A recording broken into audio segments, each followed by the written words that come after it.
नमस्कार दोस्तों, स्वागत है आपका अपना चैनल जिसका नाम है केवल एग्जाम। इसमें हम जीएस पॉइंटर को कंप्लीट कर रहे थे। जो लेटेस्ट 2023 की जीएस पॉइंटर आई थी उसको हम कंप्लीट कर रहे थे। आज हमारा ये जीएस पॉइंटर का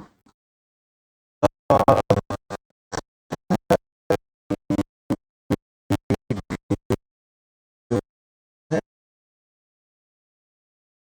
जिसमें हम इतिहास के बारे में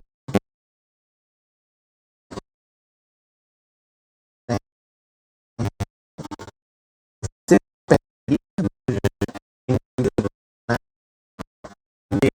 पहले मैं इस पीडीएफ को अपने टेलीग्राम ग्रुप पे डालूं तो उसमें क्या होगा कि आपको एक क्रमवार पीडीएफ मिल जाएगी, जिससे पता रहेगा कि क्या क्या पढ़ना है। साथ ही साथ यह जो वीडियो बन रही है वह देखेंगे आप, ये मेरा थंबनेल ऐसा है। साथ ही साथ ये यूपी पीसीएस और ये आर ओ मिल गए जो री एग्जाम होने वाला आर ओ का, उसके बारे में है। ध्यान रखिए, ज़्यादा समय नहीं है। हमने घटना चक्र जो सामान्य पूर्वावलोकन का सामान्य अध्ययन आता है उसको हमने देख लिया है। अब हमें क्विक रिवीजन के तौर पे इसको देखना है। तो चलिए प्रारंभ करते हैं, लेकिन उससे पहले अगर आपने अभी तक हमारे चैनल को सब्सक्राइब नहीं किया, सब्सक्राइब कर लीजिए। वीडियो अच्छा लग रहा है तो लाइक करिए और अपने सुझाव देने के लिए कमेंट भी करिए। और बीच बीच में मैं कुछ प्रश्न भी पूछूंगा, उसका भी उत्तर देते चलिए। और आपसे एक गुजारिश और है, इस वीडियो को ज़्यादा से ज़्यादा शेयर भी करिएगा अपने दोस्तों को। ठीक है, चलिए इसको पहले थोड़ा जूम कर लेते हैं, देखते हैं कैसा दिख रहा है जूम में।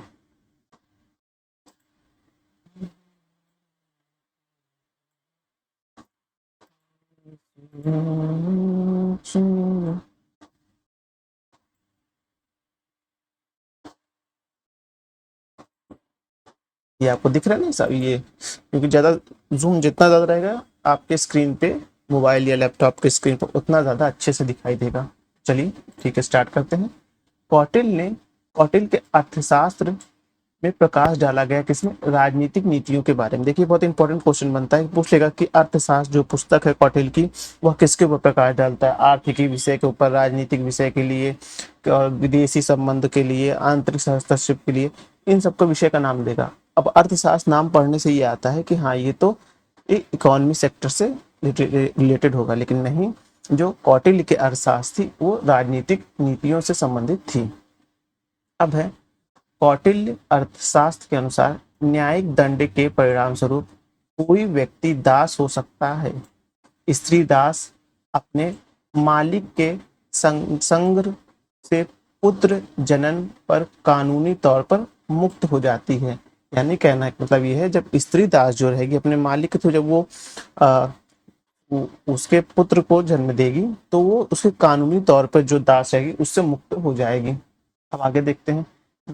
मैकियावाली की प्रिंस की तुलना की जाती है कौटिल्य के अर्थशास्त्र से की जाती है। याद रखिएगा, जो मैकियावाली था उसकी जो पुस्तक थी उसका नाम प्रिंस था, उसकी जो तुलना की जाती है वो कौटिल्य के अर्थशास्त्र से की जाती है। डायमेकस भारत आया था, बिंदुसार के शासनकाल में आया था। याद रखिएगा, डायमेकस कब आया था? वो बिंदुसार के शासनकाल में आया था। बिंदुसार के शासनकाल में अशोक द्वारा अवंती महाजनपद जीतकर मौर्य साम्राज्य में मिला लेने का उल्लेख मिलता है बुद्ध घोष की सम्मत पसादिका में मिलता है। पाटलिपुत्र में स्थित चंद्रगुप्त का महल मुख्य बना हुआ था किसका? लकड़ी का। जब आप आर्ट एंड कल्चर के बारे में पढ़ें तो आपको इसके बारे में पढ़ने को मिलेगा कि चंद्रगुप्त जब उत्खनन हुआ तो चंद्रगुप्त के महल के बारे में जानकारी मिली तो उत्खनन से मिली थी, और उसमें जो है लकड़ी के खंभे पाए गए थे। जिस प्राचीन नगर के अवशेष कुम्भहार स्थल से प्राप्त हुए हैं वह है पाटलिपुत्र। बुलंदी बाग प्राचीन स्थान है किसका? पाटलिपुत्र का। जो बुलंदी बाग प्राचीन स्थल है, स्थल में किसका है? पाटलिपुत्र का है। अशोक, चंद्रगुप्त, बिंदुसार तथा कुणाल में से वह मौर्य राज जिसने दक्कन की विजय प्राप्त की थी वो चंद्रगुप्त था, जिसने दक्कन को जीता था। मालवा, गुजरात एवं महाराष्ट्र पहली बार जीता था किसने? चंद्रगुप्त मौर्य ने जीता था। वह अभिलेख जिससे यह प्रमाणित होता है कि चंद्रगुप्त का प्रभाव पश्चिम भारत पर भी था। रुद्रदामन का जूनागढ़ अभिलेख बहुत इंपॉर्टेंट है, ये क्वेश्चन बन जाएगा कि वह कैसे पता चलता है कि चंद्रगुप्त जो है दक्षिण विजय भी किया था, सॉरी पश्चिम विजय भी किया था जिसमें मालवा, गुजरात और महाराष्ट्र के क्षेत्र आते हैं, वो रुद्रदामन का जूनागढ़ अभिलेख जब आप पढ़ेंगे तो उसमें यह जानकारी दी हुई है। गुजरात चंद्रगुप्त मौर्य के साम्राज्य में सम्मिलित था, यह प्रमाणित होता है रुद्रदामन के जूनागढ़ अभिलेख से होता है। अब है सेल्यूकस, जिसको अलेक्जेंडर द्वारा सिंध एवं अफगानिस्तान का प्रशासन नियुक्त किया गया था, वो हराया था चंद्रगुप्त मौर्य। चंद्रगुप्त ने सेल्यूकस को हराया था, आपको पता है। फिर उसने अपना कैसे चंद्रगुप्त ने क्या किया था, अपने जो है वैवाहिक संबंध उनके साथ स्थापित किए थे। और चंद्रगुप्त जो सेल्यूकस था उसको नियुक्त कौन किया था, उसे अलेक्जेंडर द्वारा नियुक्त किया गया था। चलिए अब आगे देखते हैं। चंद्रगुप्त मौर्य ने सेल्यूकस को पराजित किया था कब, 305 ईसा पूर्व में। यह सन याद रखिएगा, इंपॉर्टेंट है। चंद्रगुप्त ने सेल्यूकस को हराया था, 305 ईसी पूर्व में हरवाया था। अब ये चित्र दिया हुआ है। अब पूछा जा रहा है किससे शासनकाल संबंधित है, तो ये अशोक के शासनकाल के अंतिम समय संबंधित है, जिसमें आप देखेंगे पूरा गांधार अफगानिस्तान वाला क्षेत्र आपको देखने को मिलेगा, इधर मालवा का क्षेत्र, फिर जो पश्चिम का क्षेत्र पूरा कर्नाटक यहाँ तक देखेंगे ना। उसके बाद आंध्र प्रदेश, ये सब पूरा क्षेत्र जो इधर म्यांमार तक आप देखेंगे वह अशोक के शासनकाल में था। अब आगे सहिष्णुता, उदारता और करुणा के त्रिविधि आधार पर राजधर्म की स्थापना की थी, किसने, अशोक ने की थी। सहिष्णुता, उदारता और करुणा के त्रिविधि आधार पर आप देखेंगे कि अशोक ने अपने राज्य की स्थापना की थी। अफगानिस्तान, बिहार, श्रीलंका तथा कलिंग में से वह क्षेत्र जो अशोक के साम्राज्य में सम्मिलित नहीं था, और देखेंगे श्रीलंका नहीं था। ये देखिए इसी मैप में देखेंगे तो आपको पता चल जाएगा श्रीलंका जो है वो नहीं था। अब है अशोक के शिलालेख, जिसमें दक्षिणी भारतीय राज्यों का उल्लेख हुआ है। तो अशोक के वह शिलालेख जिसमें दक्षिण भारत के राज्यों का उल्लेख हुआ, वह दूसरे और 13वें शिलालेख को जब हम पढ़ेंगे तो पता चलेगा जो अशोक का दक्षिणी राज्य था, जो दक्षिण भारत के राज्य थे, उनके बारे में उल्लेख मिलता है। अब साइड में जो इधर दिया हुआ उसको देखेंगे।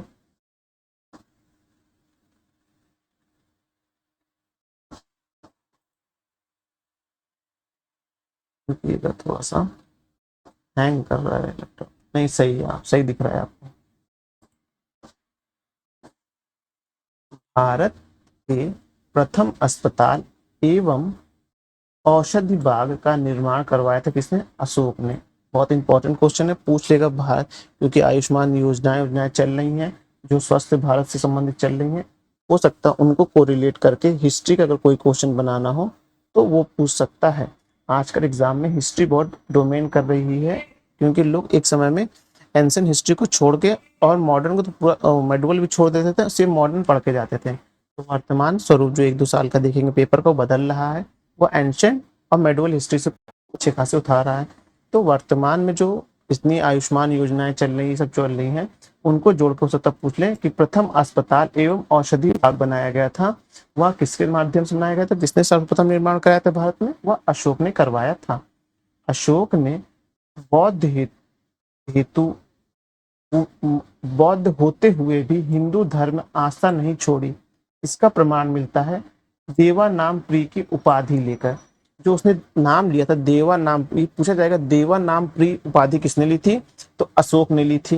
और देवा नाम प्री से क्या समझ में आता है कि वह हिंदू धर्म में भी अपनी आस्था रखता था, लेकिन वह बौद्ध धर्म को अपनाया था जब उसने कलिंग विजय कर ली थी। अशोक के शासनकाल में बौद्ध सभा आयोजित की गई थी, कहाँ, पाटलिपुत्र में की गई थी। याद होगा आपको, पहला राजगिरी, फिर वैशाली, फिर पाटलिपुत्र, और फिर उस आड़ों ने की थी वो कश्मीर में की थी। तो अशोक के शासनकाल में पाटलिपुत्र में हुआ था। अशोक के राज्यकाल में तृतीय बौद्ध संगीति होने का उल्लेख मिलता है दीपवंश एवं महावंश में। बहुत इंपॉर्टेंट है, देखिए तीसरी संगीति तो हुई थी, कंफर्म है, अशोक के शासनकाल में हुई थी, ये भी कंफर्म है, लेकिन इसका उल्लेख कहाँ से मिलता है, तो इसका उल्लेख दीपवंश तथा महावंश से मिलता है। अब आगे देखेंगे, मौर्य शासक जो बौद्ध धर्म के अनुयायी थे वो थे अशोक एवं दशरथ। मौर्य वंश में देखेंगे तो अशोक और दशरथ आपको मिलेंगे जो बौद्ध धर्म से संबंधित होगा। चंद्रगुप्त मौर्य वो जैन धर्म से संबंधित था। ये भी है। रज्जुक थे, क्या थे? मौर्य शासक के अधिकारियों को रज्जुक कहा जाता था। सार्थ वाहक कहते थे, व्यापारियों के काफिले को सार्थवाहक कहते थे। इससे पहले वीडियो में हमने श्रेणी को बताया था, आपको याद होगा।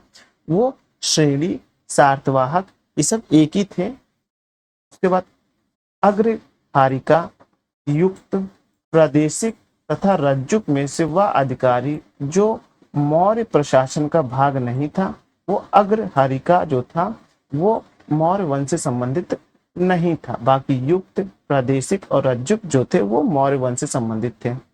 सारनाथ स्तंभ का निर्माण किया था किसने? अशोक ने किया था। सारनाथ का जो स्तंभ है उसका निर्माण अशोक ने किया था। सर्वश्रेष्ठ स्तूप मानते हैं, सांची के स्तूप को सर्वश्रेष्ठ स्तूप मानते हैं। सांची का स्तूप बनाया था किसने? अशोक ने बनवाया था। बाद में उसमें और निर्माण किया गया था। अशोक ने 84,000 से ज्यादा स्तूपों का निर्माण कराया था। स्तूप एक ऐसी जगह हुआ करती थी जहां बौद्ध धर्म से संबंधित जो गौतम बुद्ध की जो यूज की हुई वस्तु थी उनको रखा जाता था। फिर उनको एक उल्टे कहते कटोरे के टाइप ऐसे बनाया जाता था, फिर उसमें हर्मिका उनका सब लगा के बनाया जाता था। तो वो स्तूप का मतलब वो एक पूजा का स्थल, मतलब पूजा स्थल के रूप में उसको माना जाता था। विश्व प्रसिद्ध पर्यटन स्थल सांची का नाम था आकरण से काकरम से उसका नाम था।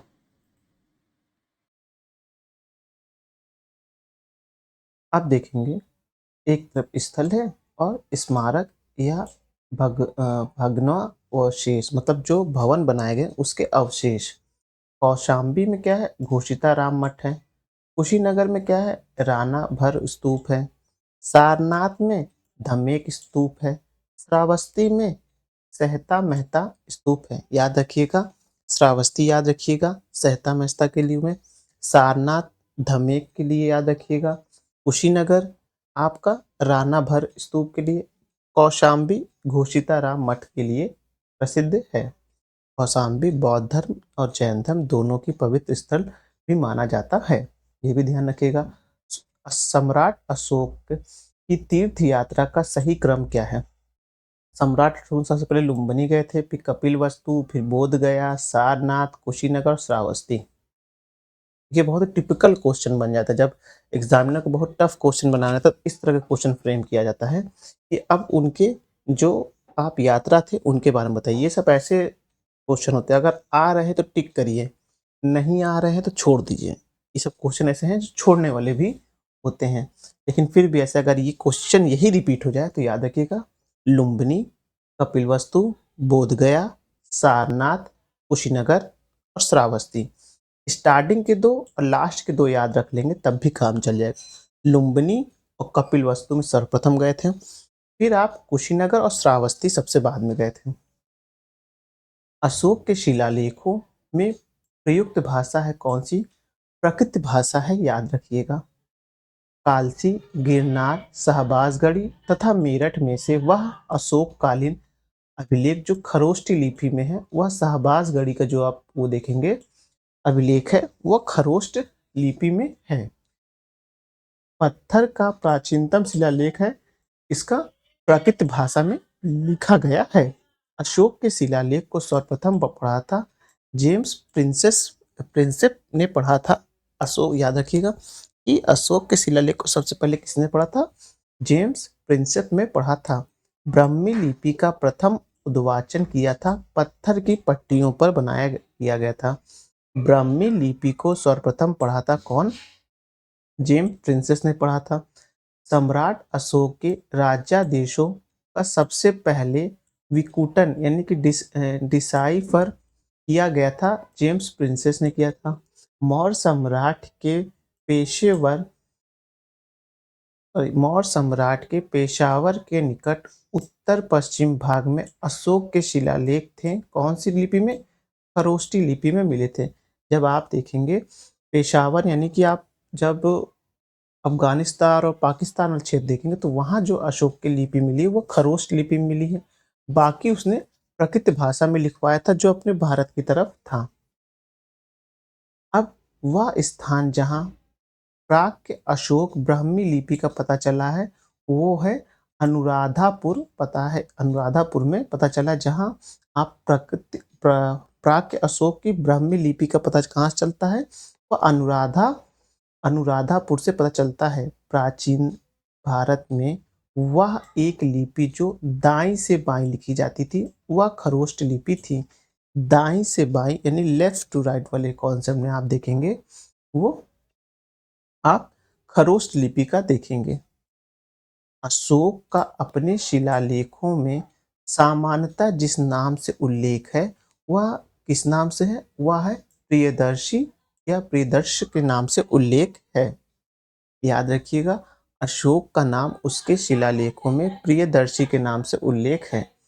अशोक के प्रशस्त स्तंभ हैं, बढ़िया पॉलिश हैं, ये अखंड मतलब एक ही पत्थर पे लिखे गए हैं। साथ ही स्तंभों का सैफट शंकुआकार है, मतलब शंख के आकार से ऐसे करके बनाए गए हैं।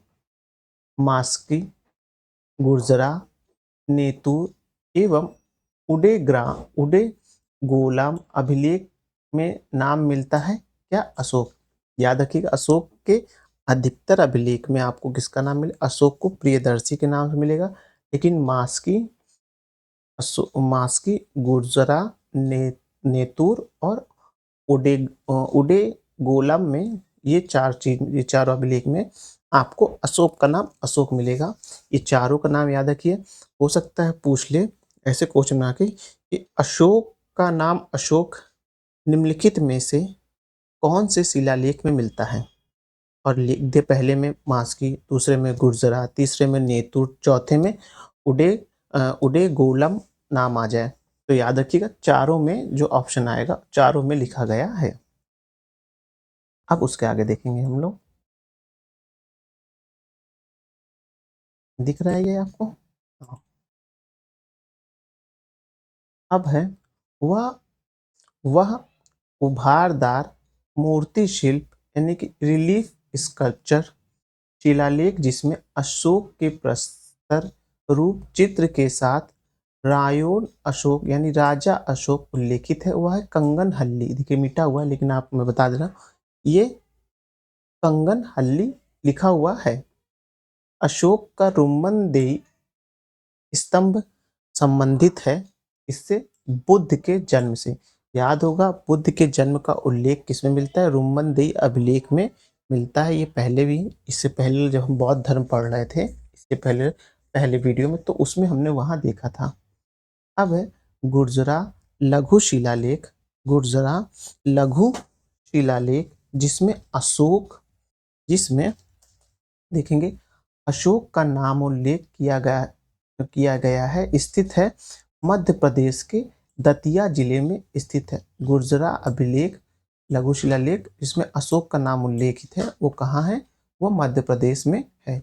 वो चार शिलालेख जिसमें अशोक का नाम अशोक है, गुर्जरा, हाँ गुर्जरा के बाद ये देखिए हम लोग पढ़े थे, फिर मास्की के बाद नेतुर, फिर उडेगोलम है।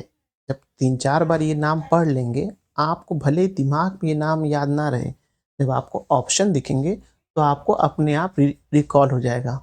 4 ऑप्शन वाले पेपर में यही खास बात होता है कि आप 3 से 4 बार कोई चीज़ को पढ़े रहेंगे तो आपके देखते मान आपको याद है, भले ही आपके दिमाग में नहीं है, आपको वर्तमान समय उसका नाम नहीं याद आएगा जैसे मेंस में लिखते वक्त, लेकिन जब आप प्री में जब 4 ऑप्शन देखेंगे तो आपको याद आ जाएगा कि मास्की, गुर्जरा, नेतुर और उडेगोलम में अशोक का नाम अशोक मिला है।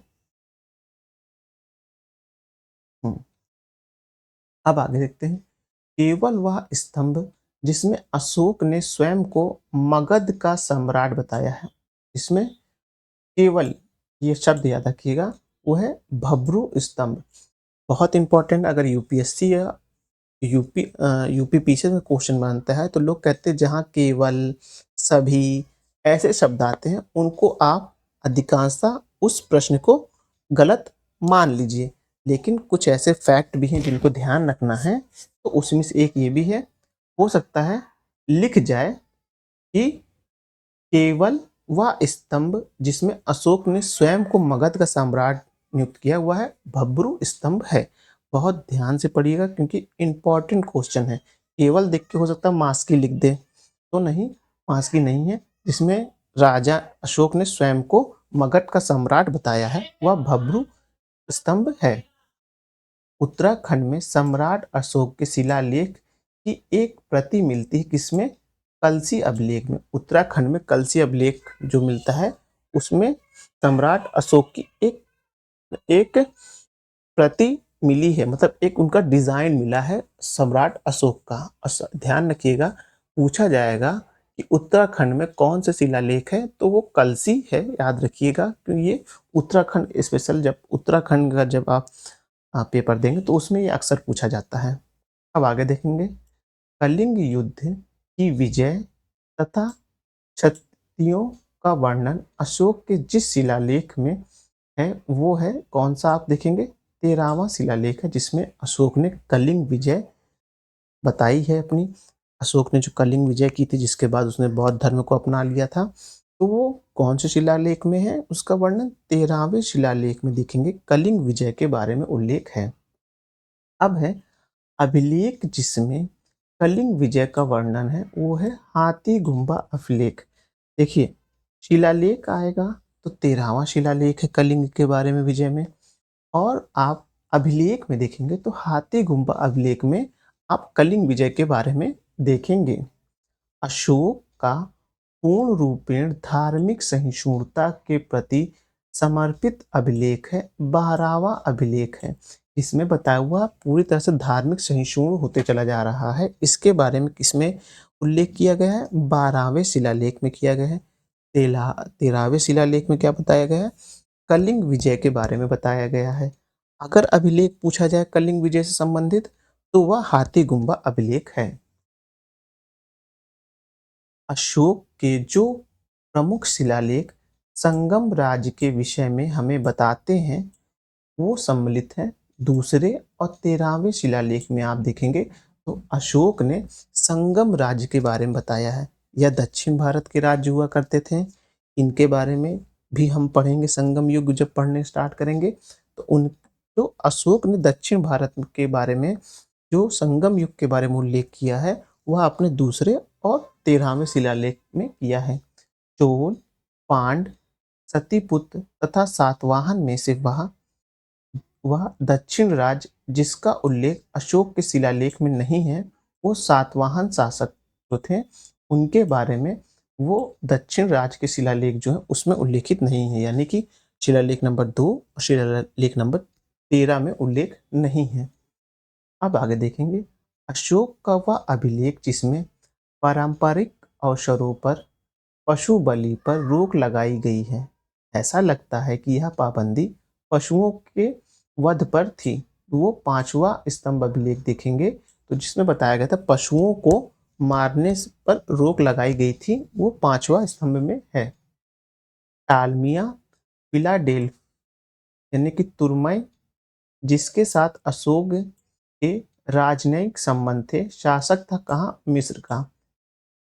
टालमिया फिलाडेल्फिया जो शासक था वह मिस्र का था और उसका जो संबंध था वह अशोक के साथ था।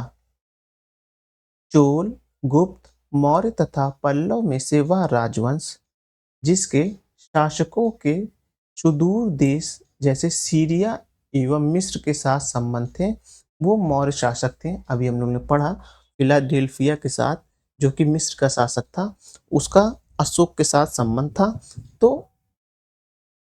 वो देखेंगे मौर्य शासक में था। अशोक के धम्म का मूल संदेश क्या है? वो है शांति एवं अहिंसा, बड़ों का सम्मान और धार्मिक सहनशीलता यानी सहिष्णुता के बारे में है। अशोक के धम्म के मूल संदेश क्या है?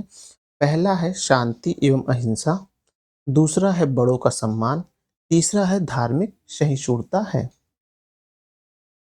प्राचीन भारतीय अभिलेखों में से वह एक खनन जिसे देश में संकट काल के उपयोग हेतु सुरक्षित रखने के बारे में प्राचीनतम शाही आदेश है, वह है सोहगौड़ा का ताम्रपत्र देखेंगे, तो उसमें ये बताया गया है कि जो हम लोग ऐसे खाद्य पदार्थ जिनको संकट काल के दौरान उपयोग करते हैं, मतलब कि कुल मिलाकर जो हम लोग बफर स्टॉक नहीं बनाते, वर्तमान में बफर स्टॉक जो बनाया जाता है या जो खाद्य प्रणाली जो राज्य अपने पास रखता है कि कभी संकट की स्थिति आई तो इसको उपयोग किया जाएगा, हर एक देश करता है ये।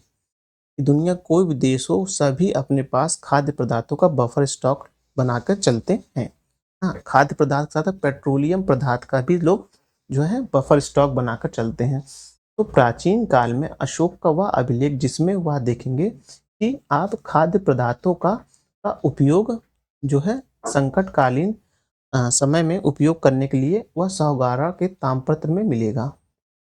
मौर्य काल में टैक्स को छुपाने यानी चोरी के लिए दिया जाता था मृत्युदंड। वर्तमान समय में जिसमें भी आप देखेंगे जेल की सजा है, इनकम टैक्स के तहत ईडी आ जाती है। तो उसके लिए जो मौर्य काल में किस किस क्या सजा थी, अभी तो सजा 9-10 साल की है और कुछ आप देखेंगे कि उसमें कुछ मुद्राओं का भी व्यवस्था की गई है वर्तमान समय में। लेकिन मौर्य काल में टैक्स छुपाने के लिए जो सजा थी वह सीधा सीधा मृत्युदंड थी।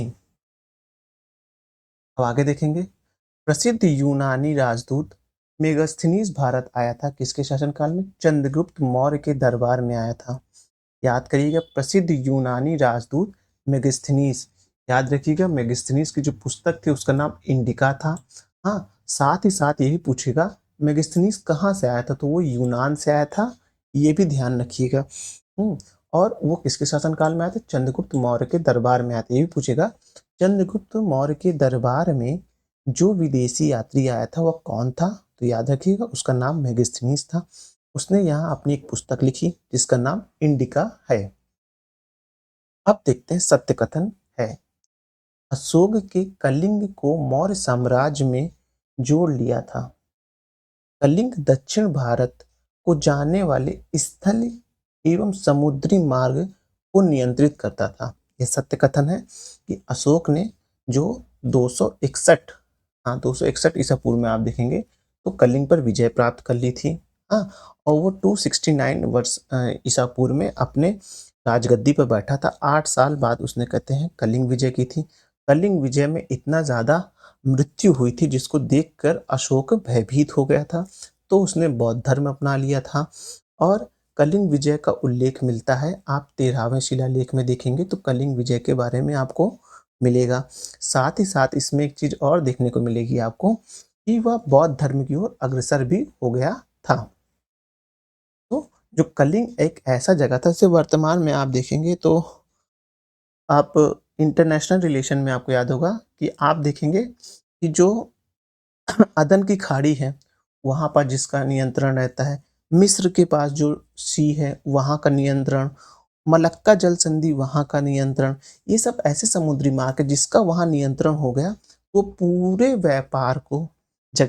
पूरे व्यापार जगत को प्रभावित कर सकता है। ठीक वैसे अशोक के समय में कलिंग था।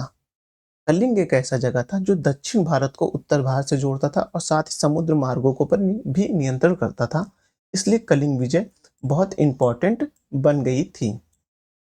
अब है कि मेगास्थनीज, एक मिनट रुकिएगा तो ब्लर हो गया। मेगास्थनीज ने अपने ग्रंथ इंडिका में भारतीय समाज को विभाजित किया था। किसमें? 7 श्रेणियों में विभाजित किया था। जो मेगास्थनीज था वह जब अपनी पुस्तक इंडिका लिख रहा था तो उसने भारत को 7 भाग, मतलब भारत की सामाजिक व्यवस्था जो थी, जो समाज की व्यवस्था थी उसको 7 भागों में विभाजित किया था। साथ ही साथ उसने ये भी उल्लेख किया था कि भारत में दास नहीं होते हैं, क्योंकि बहुत से ऐसे प्रश्न भी आगे आएंगे जिसमें बोलेगा मेगास्थनीज की इंडिका बुक में लिखा है कि उसने दास के बारे में उल्लेख किया है, जो कि गलत हो जाएगा। मेगास्थनीज दूत था किसका? सेल्यूकस निकेटर का दूत। हाँ, ये याद रखिएगा कि मेगास्थनीज किसका दूत था? वो सेल्यूकस निकेटर का दूत था। अर्थशास्त्र, मुद्रा राक्षस, मेगास्थनीज की इंडिका तथा वायु पुराण में से वाह सूत्र, जिसमें उल्लेख है कि प्राचीन भारत में दास नहीं थे, वह था मेगास्थनीज की इंडिका। मेगास्थनीज की इंडिका बताती है कि भारतीय समाज में दास व्यवस्था है ही नहीं, जबकि अर्थशास्त्र, मुद्रा, राजछत्र, वायु पुराण में आपको देखने को मिल जाएगा। क्योंकि यहाँ के दास और जो यूनान के दास हुआ करते थे, वो उनमें अंतर था। वहाँ के दासों को बहुत ही ज़्यादा कड़ाई से रखा जाता था, बांध के रखा जाता था। यहाँ के दास का जो स्वरूप था वो अलग था। वो आपके घर के काम काज करने वाले लोग होते थे। तो मेगास्थनीज इस चीज़ को समझ नहीं पाया था कि यहाँ के दास इतना परिवार की तरह रह रहे हैं, घर की साफ-सफाई कर रहे हैं, तो ये अंतर के कारण वह भ्रमित हो गया था। तो ध्यान रखिएगा, इसीलिए उसने कहा है कि भारत में दास व्यवस्था नहीं थी। मैं जो इस तरह से एक्सप्लेन कर रहा हूँ, तो मैंने इस टॉपिक को बहुत डीप में पढ़ा है, तो ही मैं एक्सप्लेन कर पा रहा हूँ। और जब आप सिविल सर्विसेज़ की तैयारी करते हैं, तो आपको एक ब्रॉड रूप से पढ़ाया जाता है। हर एक सब्जेक्ट को बहुत ही ब्रॉड रूप में और डीप में पढ़ाया जाता है। तो इस चीज़ को थोड़ा समझने के साथ-साथ कुछ क्वेश्चन ऐसे होते हैं जो आपको अगर आ भी नहीं रहे हैं, तो आपने अपनी पढ़ाई के दौरान जो समझ विकसित की है, उससे भी एक बौद्धिक विकास हो सकता है। इसलिए मैं कह रहा हूँ कि मैं जो पढ़ा रहा हूँ, बहुत अच्छे से पढ़ा रहा हूँ। पहले कई बार पढ़ चुका हूँ, तो ही पढ़ा रहा हूँ, मेहनत कर रहा हूँ। तो मेरी आपसे गुज़ारिश है कि मेरे चैनल को सब्सक्राइब ज़रूर करिएगा और वीडियो को अपने और भी दोस्तों को शेयर करिएगा, क्योंकि ये जो परीक्षाएँ आ रही हैं, यूपी पीसीएस, आरओ एआरओ और यूपीएससी में कई जो हिस्टोरिकल पर्पज़ से जो बनेंगे, तो हो सकता है बैक ईयर से बनने वाले क्वेश्चन में आपको इसमें प्रॉफ़िट हो जाए। वह सूत्र जिसमें पाटलिपुत्र के प्रशासन का वर्णन मिलता है, वह इंडिका है। देखिए, इसमें कई और ऑप्शन दिए होंगे। पाटलिपुत्र के प्रशासन के बारे में उल्लेख किसमें मिलता है? इंडिका में मिलता है। वह सूत्र जो मौर्य के नगर शासन का विस्तृत वर्णन करता है, वह मेगास्थनीज की इंडिका करती है। वर्तमान नगरपालिका प्रशासन का वह कार्य जो मौर्य काल से जारी है, वह है जन्म एवं मृत्यु पंजीकरण। बहुत इम्पोर्टेंट है ये कि जो वर्तमान में नगर पालिका वो रहती है, वो क्या करती है, बच्चों के जन्म मृत्यु के बारे में उल्लेख करती है। अभी हाल ही में आपने देखा था, जब मैं करंट अफेयर पढ़ा रहा था पीटी 365, तो इसमें संशोधन किया गया है। हाल ही में इसमें संशोधन किया गया है, तो उसको भी आप ज़रूर देखिएगा कि मृत्यु एवं पंजीकरण के बारे में क्या संशोधन किया गया है, तो उसको भी ज़रूर देखिएगा। तो यह प्रशासन, यह व्यवस्था कब से चली आ रही मृत्यु और पंजीकरण की? तो यह मौर्य काल से चली आ रही है। देखिए, जो हो सकता है आपके पास क्वेश्चन फ्रेम कर दे, जैसे पॉलिटी के सेक्शन से मिला के, कि वर्तमान में जो संविधान संशोधन किया गया, जो मतलब कि नया कानून लाया गया है मृत्यु पंजीकरण में, उसमें कुछ ऐसे-ऐसे प्रावधान है। साथ में उसको हिस्ट्री से भी जोड़ दे, ये इसमें मिला था, कि मौर्य काल को ना लिख के ये लिख दे कि सातवाहन काल से मिल रहा है, तो वो गलत हो जाएगा। तो ध्यान रखना है कि मृत्यु एवं पंजीकरण का कार्यक्रम जो अभी वर्तमान पीछे चल रहा है, वह प्राचीन काल में मौर्य साम्राज्य से प्रारंभ हुआ था। अब है मौर्य नरेशों द्वारा किए गए विकास के संबंध में सही है क्या? सांस्कृतिक, कला व साहित्य, प्रांतीय विभाजन, हिंदू कुश का तक साम्राज्य। मौर्य काल में किए गए जो कार्य थे, उन्होंने सांस्कृतिक पे कार्य किए ही थे अपने। कला और साहित्य आप पढ़ते ही हैं उसमें। प्रांतीय विभाजन भी था और साथ ही साथ हिंदू कुश का साम्राज्य भी था। तो ये सारी चीज़ उसमें उल्लेखित हैं। भाग एवं बलि थे राजस्व के स्रोत। जो मौर्य साम्राज्य में जो राजस्व का स्रोत आता था, उसे भाग एवं बलि कहा जाता था। मौर्य काल में भूमि कर, जो कि राज्य की आय का प्रमुख स्रोत था, एकत्र किया जाता था सीताधय द्वारा। जो एक सीता अध्यक्ष होता था, जिसका नाम सीताचल। मौर्य काल में सीता मतलब वो होता था कि वो राज्य की भूमि हुआ करती थी, जिसमें आपको पैसा मिलता था। तो सीता अध्यक्ष वह अधिकारी हुआ करता था जो कि आप देखेंगे भूमि कर लिया करता था, उसे सीता अध्यक्ष कहते थे। मौर्य काल में सीता का तात्पर्य क्या था? वो राज्य की भूमि से प्राप्त आय। देखिए, वही बात जो मैं कह रहा था वही हो गया कि यह राज्य की भूमि के आय से संबंधित था। आगे देखते हैं। मौर्य मंत्रिपरिषद में राजस्व इकट्ठा करने से संबंधित था समाहर्ता। जो मौर्य साम्राज्य में जो राजस्व इकट्ठा करता था, उस राजस्व इकट्ठा करने वाले को समाहर्ता कहते थे। जो भूमि से राजस्व लेता था, उसे सीता अध्यक्ष कहा जाता था। दोनों में डिफरेंट है, याद रखिएगा। आगे देखते हैं।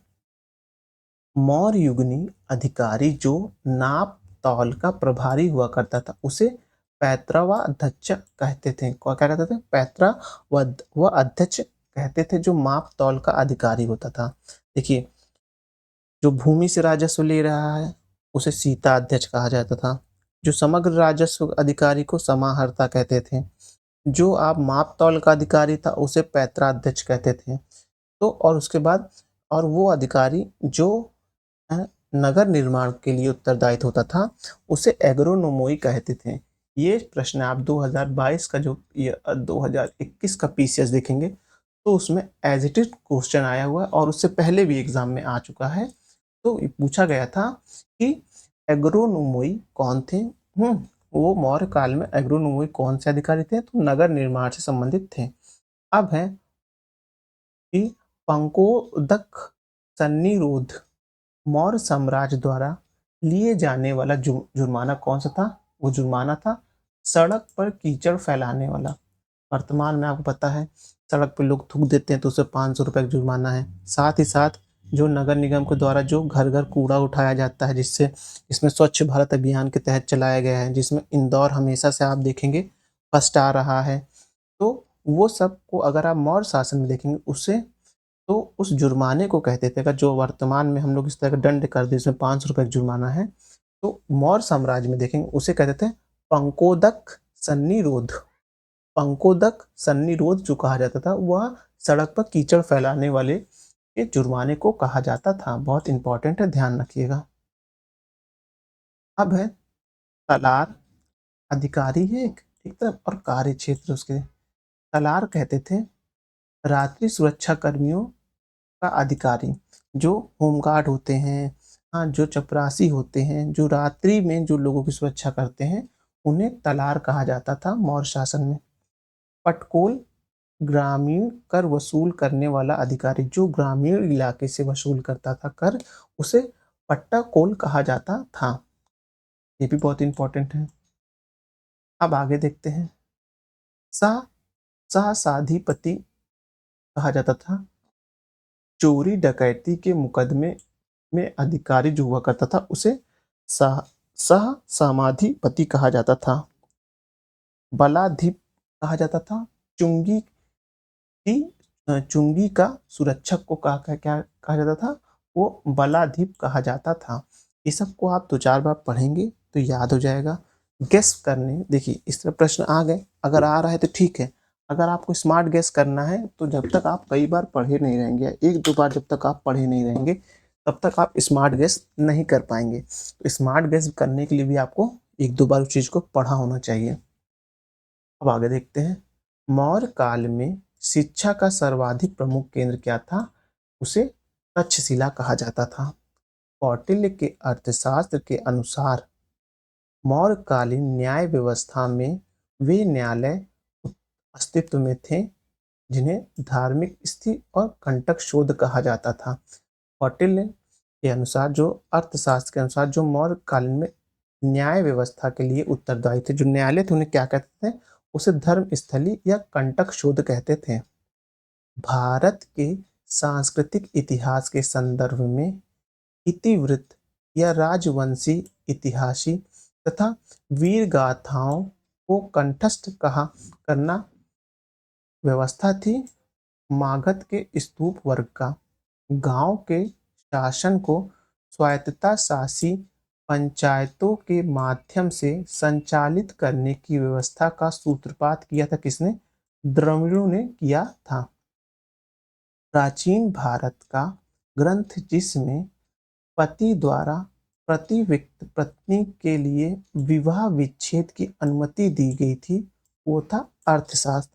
जातक, मनुस्मृति, याज्ञवल्क्य एवं अर्थशास्त्र में से वह जो पुनर्विवाह वर्जित था, मतलब कि पुनर्विवाह विवाह कर सकते थे, वो था जो मतलब पुनर्विवाह को नहीं माना गया था, वो मनुस्मृति के लिए बोला गया था। आगे देखेंगे, विदेशियों को भारतीय समाज में मनु द्वारा दिया गया सामाजिक स्तर क्या था? वह था वात्रे क्षत्रियों का। हाँ, किसका था? वो थे वात्रे क्षत्रियों का। मनुस्मृति में जो विदेशी लोग होते थे उन्हें जो दर्जा दिया गया था सामाजिक व्यवस्था में वो क्या दिया गया था? वात्रे क्षत्रियों का दिया गया था। अब है, प्राचीन भारत के यात्रियों का सही क्रम क्या था? मेगस्थनीन आया था सबसे पहले चंद्रगुप्त मौर्य के शासनकाल में, फिर फयान आया था, फिर हेंगसांग आया था, फिर इतिसांग आया था। ये क्रम कई बार परीक्षाओं में पूछा गया है, बहुत ध्यान से रखिएगा याद। मेगस्थनीस, फयान, वेंगसांग और इतिसांग आया था। मेगस्थनीस मेगस्थनीन आया था, फयान आया था, फिर हेंगसांग आया था, फिर इतिसांग आया था।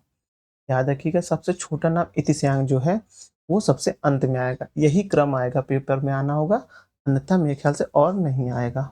अब व्यक्ति देखते हैं और अन्य नाम, जो मतलब कि किसी व्यक्ति का जो अन्य नाम क्या क्या। चंद्रगुप्त को किस नाम से जानते थे? वो सेंड्रोकोटस के नाम से। बिंदुसार को जानते थे अमित्रघात के नाम से। अशोक को जाना करते थे प्रियदर्शी के नाम से। चाणक्य को विष्णुगुप्त के नाम पे। देखिए, दो तो आपको बहुत आराम से याद हो जाएगा, ये दोनों, अशोक और चाणक्य, प्रियदर्शी और विष्णुगुप्त कौटिल्य के नाम से। आपको क्या याद रखना है? बिंदुसार को जिसको अमित्र घाट कहा जाता था, और चंद्रगुप्त को जिसको सेंड्रोकट्स कहा जाता था।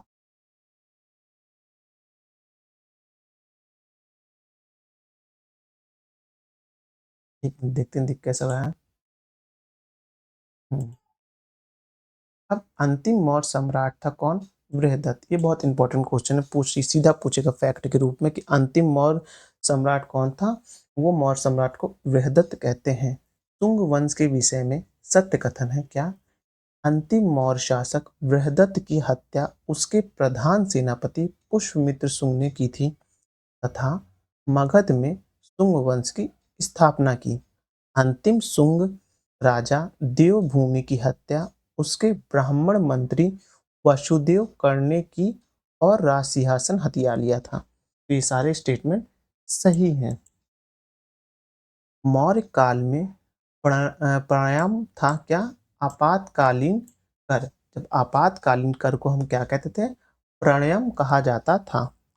जल की आवश्यकताओं को ध्यान में रखते हुए जिस प्रथम शासक ने गिरनार क्षेत्र में सुदर्शन झील का निर्माण कराया था वो चंद्रगुप्त मौर्य था। सीधा प्रश्न आएगा, गिरनार जो सुदर्शन झील है उसका निर्माण किसने कराया था?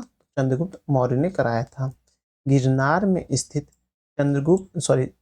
सुदर्शन झील की मरम्मत कराई थी इसने? अशोक ने, रुद्रदामन और स्कंदगुप्त ने। इन सभी राजाओं ने उसकी सुंदर सुदर्शन झील की मरम्मत कराई थी। सुदर्शन झील को स्थापित किसने किया था? चंद्रगुप्त मौर्य ने। मरम्मत किसने कराई? तो अशोक ने कराई, रुद्रदामन ने कराई और फिर स्कंदगुप्त ने कराई। तो ये सुदर्शन झील से चार नाम आपको याद रखना है। पहला चंद्रगुप्त मौर्य, फिर अशोक, फिर रुद्रदामन, फिर स्कंदगुप्त। अब आगे देखते हैं, वह अभिलेख जिसमें चंद्रगुप्त और अशोक दोनों का उल्लेख किया गया है वह है महाक्षत्रप रुद्रदामन का जूनागढ़ अभिलेख। जूनागढ़ अभिलेख में आप देखेंगे चंद्रगुप्त और अशोक दोनों के बारे में। रुद्रदामन ने जो उसमें सुदर्शन झील के का जब वर्णन करा रहा था तब इन दोनों का नाम आता है।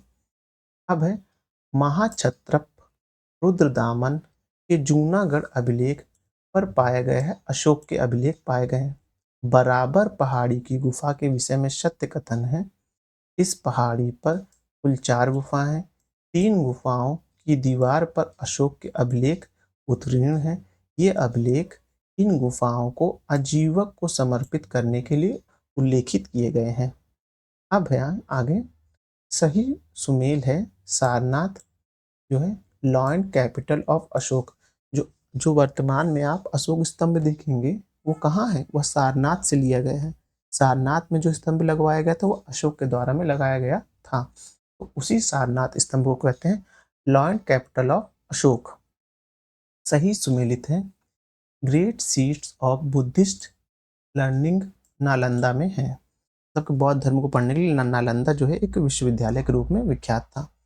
मौर्यकालीन मूर्ति में मणिभद्र यानी यक्ष नाम से अंकित मूर्ति प्राप्त हुई है परखम से। कहाँ से प्राप्त हुई? वो परखम से प्राप्त हुई है। चलिए अब नेक्स्ट वीडियो में हम मौर्योत्तर काल के बारे में देखेंगे। ये बहुत इंपॉर्टेंट काल होगा। यहाँ से आप देखेंगे तो प्रश्न जो ज़्यादातर बनेंगे आपके एग्जाम में वह राजवंश या राजाओं के क्रम से संबंधित बनेंगे। चलिए वीडियो यहीं समाप्त करते हैं, लेकिन उससे पहले अगर आपने अभी तक हमारे चैनल को सब्सक्राइब नहीं किया सब्सक्राइब कर लीजिए। वीडियो अच्छे लग रहे हैं तो लाइक करिए और अपना सुझाव देने के लिए कमेंट भी करिए। धन्यवाद।